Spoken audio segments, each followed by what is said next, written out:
La santé reproductive, maternelle, néonatale, infantile, des sujets développés lors de la rencontre entre la directrice exécutive de l'UNFPA et le ministre de la Santé publique.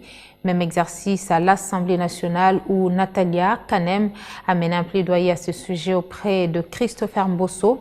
L'UNFPA et le gouvernement renouvellent leur engagement de travailler ensemble pour trouver des solutions appropriées sur ces thématiques et aussi dans l'optique d'éliminer l'abus et l'exploitation sexuelle en République démocratique du Congo.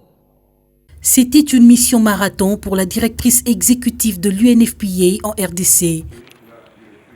Partout où elle est passée, elle a mené le plaidoyer de son organisation pour le bien-être de la mère et de l'enfant, ainsi que de l'adolescente et de la jeune fille. Avec Mbosso Kodia, président de l'Assemblée nationale, Natalia Kanem a abordé la question du recensement et est revenue sur les priorités de l'UNFPA en collaboration avec le gouvernement congolais pour le bien des femmes et des enfants. Je suis très impressionné par la planification du recensement qui est en cours parce que l'UNFPA croit que chacun compte. Nous avons en particulier discuté des questions relatives à mettre fin à la violence basée sur le genre.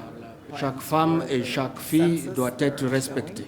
Et je voudrais que chaque fille de la République démocratique du Congo comprenne que leur corps leur appartient.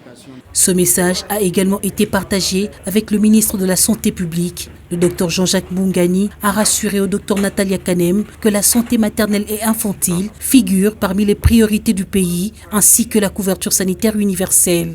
Les deux personnalités ont également évoqué la nouvelle régulation en matière de la pratique sage-femme, car la réduction de la mortalité maternelle et infantile, ainsi que les autres complications liées à la grossesse et l'accouchement, passeront par les sages-femmes bien formées et motivées. Pour l'UNFPA, la dignité des femmes est très importante. Et nous travaillerons ensemble pour mobiliser davantage de ressources, pour se rassurer que chaque femme et chaque fille dans chaque village de ce pays aura une bonne santé, du bonheur, la sécurité de savoir que ses droits humains sont protégés.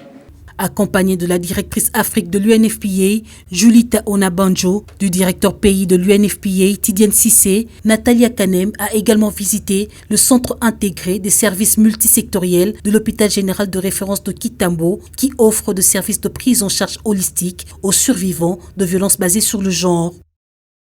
Convaincue que les violences basées sur le genre freinent le développement personnel, mais aussi de la communauté, Natalia Kanem, championne du comité permanent interorganisation pour l'élimination des abus et exploitations sexuelles, promet de travailler avec le gouvernement congolais pour rechercher des coalitions pour mettre fin aux violences basées sur le genre, pour la réhabilitation socio-économique des survivants, mais aussi pour l'élimination des abus et exploitations sexuelles en RDC.